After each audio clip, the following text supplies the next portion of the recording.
The recent bloodbath among online content peddlers and digital media proselytizers can be traced to two deadly sins. The first was to assume that traffic equals sales. In other words, that a miraculous conversion will spontaneously occur among the hordes of visitors to a website.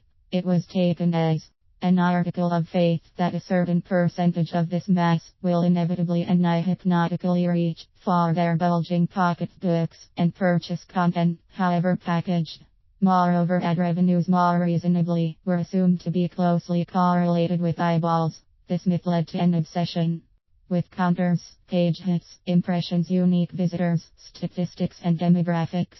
It failed, however, to take into account the dwindling efficacy of what Seth Godin, in his brilliant essay Unleashing the Ideaverse, calls interruption marketing, ads, banners, spam, and flyers. It also ignored, at its peril, the ethos of free content and open source prevalent among the internet opinion leaders, movers, and shapers. These two neglected aspects of internet hype and culture led to the trouncing of erstwhile promising web media companies, while their business models were exposed as wishful thinking. The second mistake was to exclusively cater to the needs of a highly idiosyncratic group of people, Silicon Valley geeks and nerds. The assumption that the USA, let alone the rest of the world, is Silicon Valley writ large, proved to be calamitous to the industry. In the 1970s and 1980s, evolutionary biologists like Richard Dawkins and Rupert Sheldrake developed models of cultural evolution.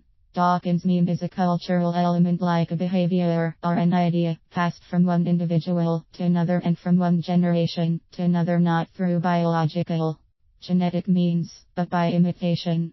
Sheldrake added the notion of contagion, morphic resonance, which causes behavior patterns to suddenly emerge in whole populations.